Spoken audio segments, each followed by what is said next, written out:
G'day and welcome back to OzMTG. I'm your host Tim, and today I have one of the universes beyond, the Doctor Who product. We've got Timey-Wimey, which is Doctors 9, 10 and 11. This is more my era that was playing on the TV. Yeah, it'll be interesting to see what we've got inside, so let's get into it. We've already opened up the first ones and it was a really good deck. It was very interesting. Decent enough synergy too, which is really good to see in these pre-cons now, that they're making them a bit stronger, a bit more refined in doing what they need to do. So let's pop it open. Here we are. It'll probably be the same dealio. We'll have our little envelope with our planes chase cards in there. We've got the nice little box with the current Doctor art on it, which is really cool. And all this junk that we sort of throw away. There is the planes chase dice. It is tucked in underneath the back here. So just watch out for that you don't throw it away. It is tucked in there. It's a bit hard to sort of see. So we've got the life counter spin down, which is a cool one to have some nice art back on it. And then we've got the plane chase dice. It looks very similar to the one that was in the other box. It's blue and yellow, so I'm assuming they're all going to be the same sort of color. The dice is the only thing that's made in China in these products, so not too bad. We've got the information card, some packers, we've got the little deck and the black envelope. Inside there you get the planes, so we'll pop them open and make sure that they're different planes. I'm assuming each one has unique planes to them. Oh, this one's a tough little one to open, so good to see it's got the common planes chase on the back. And then we have the Lux Foundation Library. We have Lake Silencio, Amy's House, Ood Sphere, Time Lord Metacrisis, that's pretty cool, Bad Wolf Bay, Two Streams Facility, Prime Minister's Cabinet Room, New York, Pompeii, and back to the beginning. Awesome. So cool, interesting planes. Have a look through them because they're actually quite good, some of the planes in there. We've got the Collector Boosters sample pack. And yeah, if you haven't played with Planes Chase, I highly recommend it. You don't need a lot, so even if you've got these Commander decks, it's still enough to play a Planes Chase game out of it. So yeah, let's have a look at what's inside here. We have, so this is the TARDIS treatment that they're doing, so it actually looks like the actual phone booth there. So we've got the Master Mesmerist, Time Lord Rogue, pretty cool, and Run for Your Life, which is good card, really good card. So it's a nice little extra bit that you get in these packs. I'm happy with these, that they give you little samplers. Samplers in some of the past decks have been pretty amazing too. I've pulled some insane cards from them. So we'll crack this open, have a look at the card quality. The card quality wasn't too bad. For a USA printed deck, it was quite reasonable. I'd say above average. So yeah, pretty good, pretty decent so far. Clean up this. So our face commander is the 10th Doctor. He is a 3/5 for 5, and whenever you attack, exile cards from the top of your library until you exile a non-land card. Put 3 time counters on it. If it doesn't have suspend, it gains suspend. He also has pay 7, time travel 3 times, and you can activate it as a sorcery. So quite expensive to do. I don't see you doing it quite often, but the suspend effect on this, it's a little bit hit and miss, but it's quite nice. It's quite reminiscent of like Joyra, if you've ever played her as a deck. And then we'll have a look at his partner. His partner is Rose Tyler. So Rose gets a +1/+1 for each time counter on it. And whenever Rose Tyler attacks, put a time counter on it for each suspend card you own and each other permanent you control with a time counter on it. So that's, wow, that's pretty amazing. If you have a lot of his effect there, it's going to get quite big. So quite a decent little companion for the Doctor.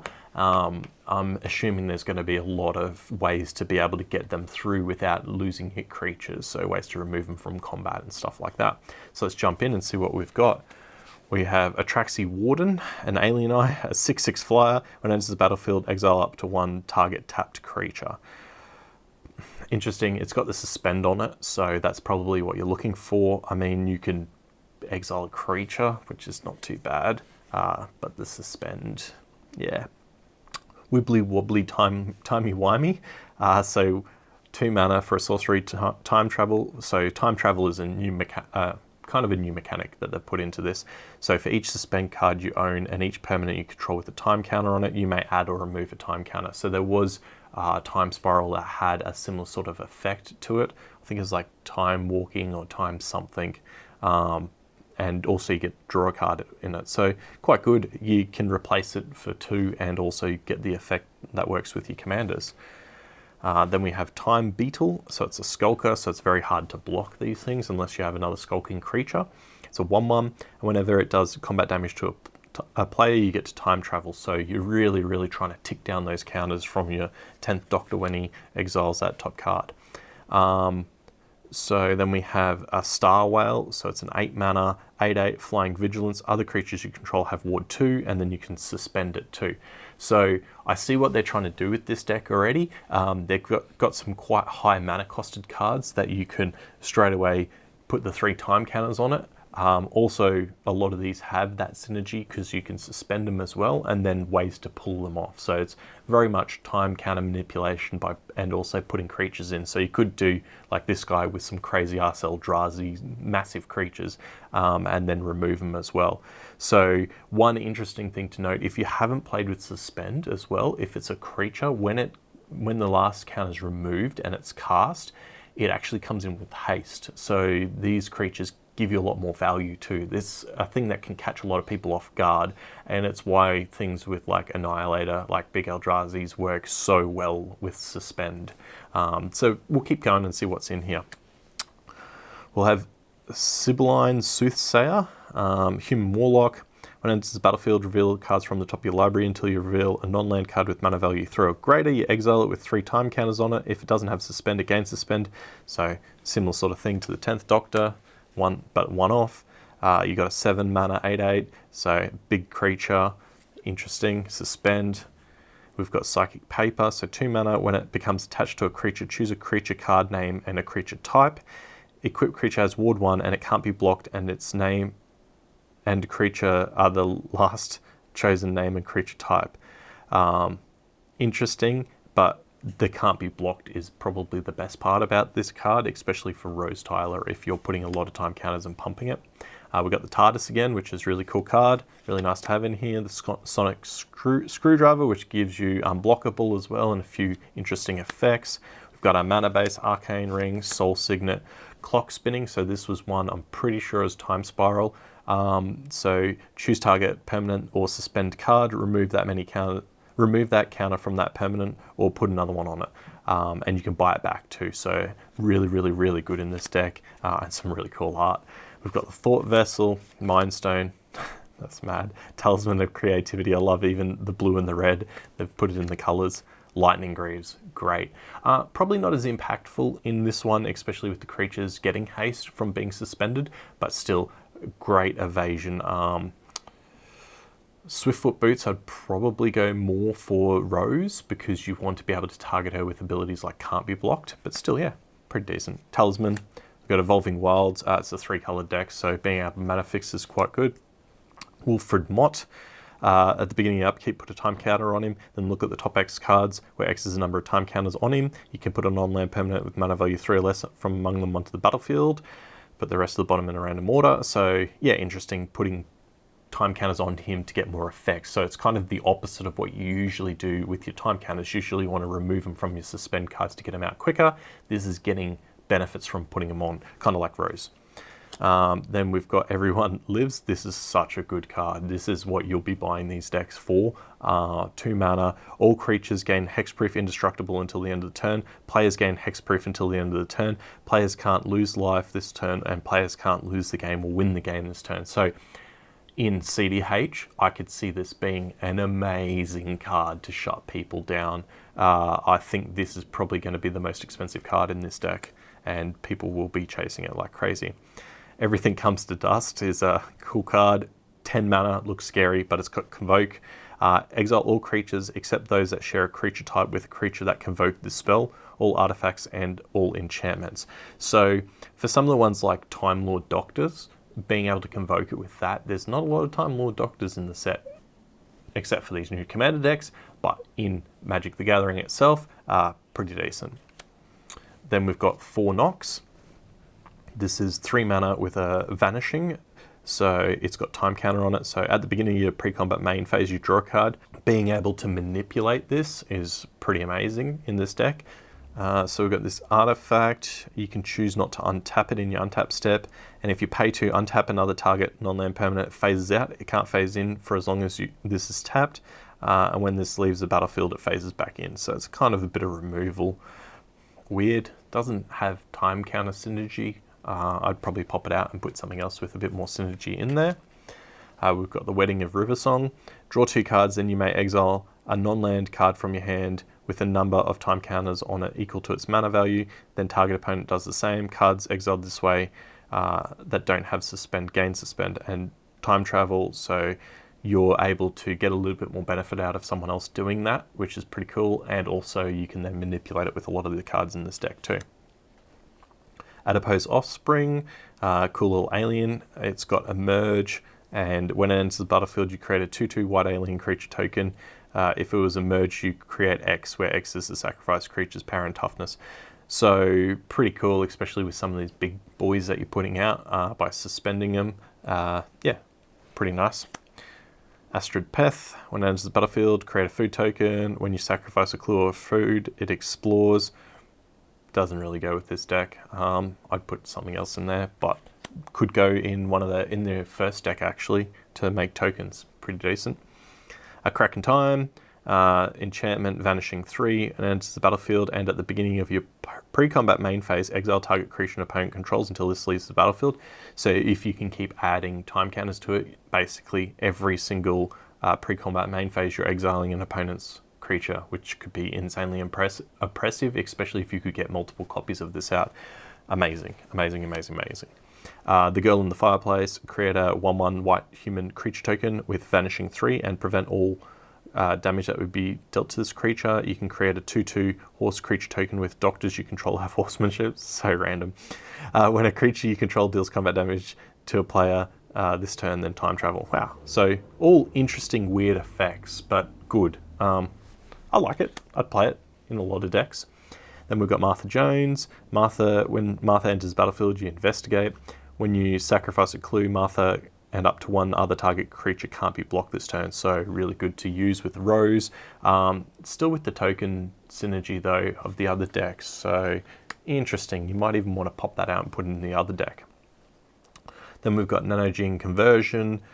Sorcery, choose target creature you control. Each other creature becomes a copy of that creature until the end of the turn, except it isn't legendary. So you could have a lot of Rose Tylers.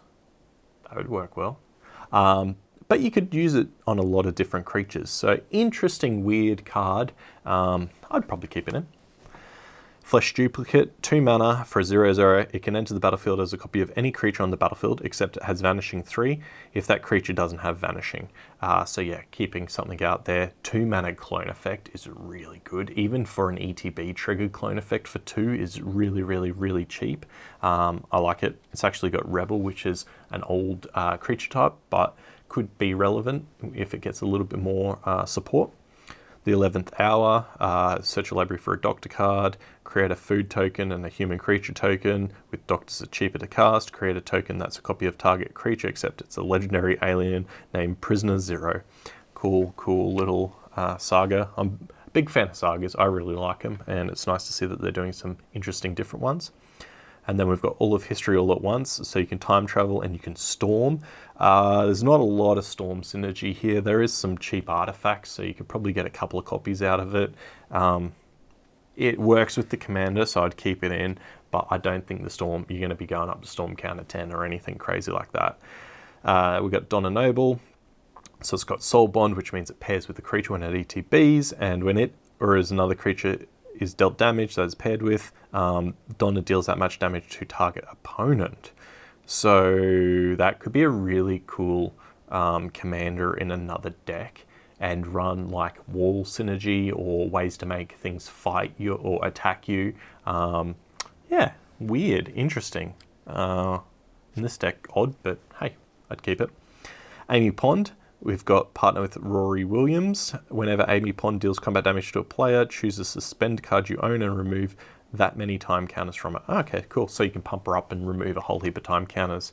She's only a 2/2 to begin with, but with a bit of evasion, it's quite a nice way to get down those time counters. Ecstatic Beauty, beautiful art. Exile the top 3 cards of your library. You may play those cards until the end of the turn. You put 4 time counters on it, on each of those cards that have suspend, and it suspends 4 for 1. So yeah, cool, weird synergy with the deck. Interesting card. RMS Titanic, 4 mana, flying trample 7/1. When it deals combat damage to a player, sacrifice it and create that many treasure tokens.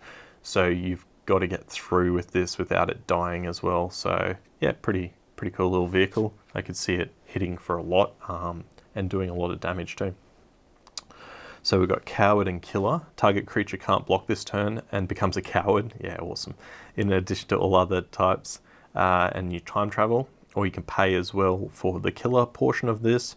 Killer deals 3 damage to target creature and each other creature that shares a type with it. So good little bit of synergy in there. Being able to get through as well with Coward's good. Having the mobility to, the ability to use both sides of the card is quite nice. We've got an upside down card. What is this? Oh, okay. The Parting of the Ways. So exile top 5 cards of your library. For each non-land card exiled this way, put a number of time counters on it that equals to its mana value. If it doesn't have suspend, suspend. So 6 mana to do that to begin with is pretty nice. Then you get time travel and then time travel again. Pretty good. And then for each opponent, destroy up to 1 target artifact that player controls. Not as impactful, but still cool way to synergize with the deck, get some more value out of it as well, dig a bit deeper if you need to. Then we've got one of the other doctors that's in here, the 9th Doctor. It's a hasty 2/4, and whenever the 9th Doctor becomes untapped, during your untap step, you get an additional upkeep after this step. So the suspend, remove the time counters is what that's really working on. I'm sure there's a few different effects that you could actually use other cards to build a deck around this. I could see that being a thing. We've got Sally Sparrow. You may cast creature spells as though they had flash, which is cool to see in an interesting color source with that. A lot of the times it was green that had that. Whenever 1 or more other creatures you control leave the battlefield, investigate. This ability triggers only once each turn. So yeah, I like that. There's a few legendary creatures that care about that too. So good, interesting card that could work across a few decks. We've got Jenny, the Generated Anomaly, 4 mana for a 2/3, so pretty small, but it has double strike.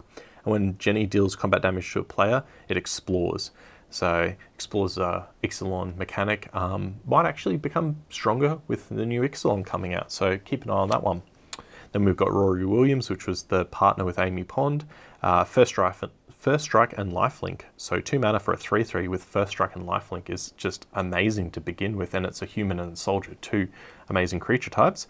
What else does it do? When you cast this spell from anywhere other than exile, exile it with 3 time counters on it, it gains suspend and then investigate. So not amazing that way, like it's a little bit of extra value, but the card alone is just really, really strong, really powerful. Then we've got the 11th Doctor with I Am Talking. Whenever the 11th Doctor deals combat damage to a player, you may exile a card from your hand with a number of time counters on it equal to its mana value. If it doesn't have suspend, it gains suspend. And then target creature power 3 or less can't be blocked this turn. So yeah, pretty cool, pretty interesting. 3 mana for those abilities is quite nice, I like it. We've got the War Doctor here, 4 mana for a 3/5. Whenever 1 or more other permanents phase out, and whenever 1 or more other cards are put into exile from anywhere, put a time counter on the War Doctor.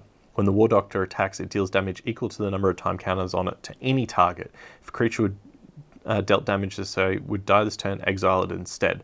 I probably wouldn't be shooting creatures with it. I'd probably be shooting people with it.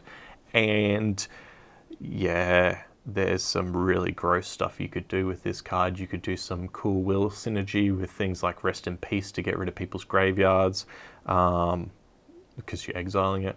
Yeah, pretty amazing, pretty cool card, pretty cool commander by itself. I could see a few of those getting created.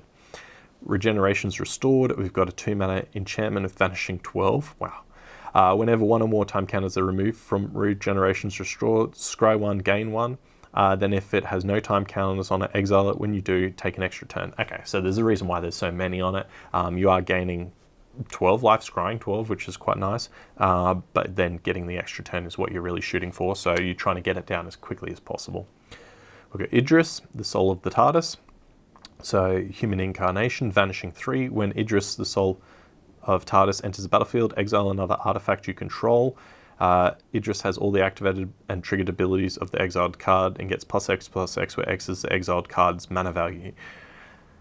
Weird card.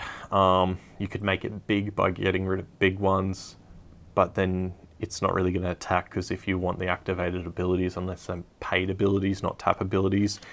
Weird, but I could see you could do some abusive things if you get the right cards in there. The Face of Bow, Alien Advisor.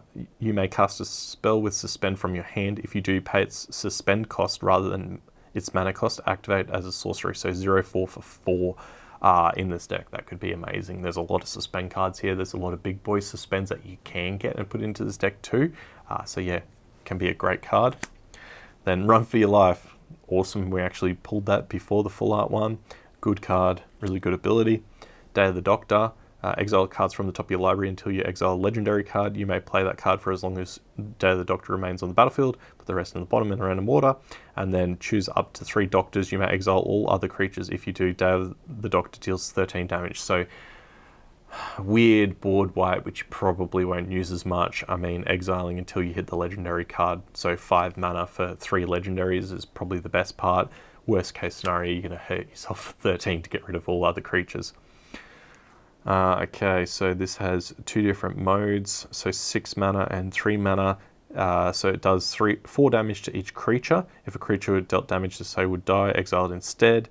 Any number target creatures you control phase out. Okay, so you can phase out your creatures and then shoot everything else for 4.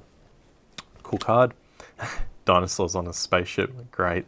Vigilance Trample, big boy with dinosaurs get +1/+1 and has vigilance and trample. So straight away, as a dinosaur card, this is actually really quite good in quite a fair few dinosaurs. Also, while a time counter is removed from dinosaurs on the spaceship while it's exiled, you create a 2/2 white dinosaur creature token with flying and haste. So suspending it for 4 or even more, you could manipulate it so you constantly have it in exile to just create 2/2 flying dinosaurs, which is really, really cool. Then we've got Kate Stewart. So Human Scientist. Whenever you put 1 or more time counters onto a permanent you control, create a 1/1 white soldier creature token. Works really well. When it attacks, you can pay 8. Whew. If you do, attacking creatures get +X until the end of the turn, where X is the number of time counters among permanents you control. So big way to help close out some damage with flying dinosaurs.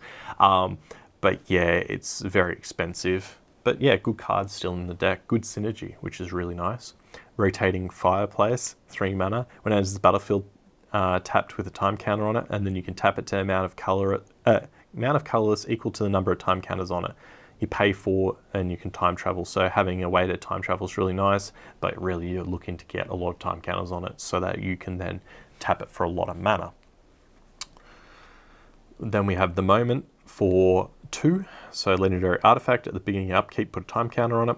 For 2, you can tap it to untap target creature you control. It phases out until this leaves the battlefield. And then for 3, you can tap it to destroy each non-land permanent with mana value less than or equal to the number of time counters on this, then sacrifice it, activate it as a sorcery. So like a pseudo board wipe, but a way to also get a lot of time counters. Trenzalore Clock Tower, we saw it in the last one, adds time counters. Grasp of Fate, we know what that does. Farewell, great art, Out of Time. Wedding Ring, amazing reprint. So straight away you can see there's a lot of good value in this deck. Inspiring Refrain, interesting. As Foretold, good card.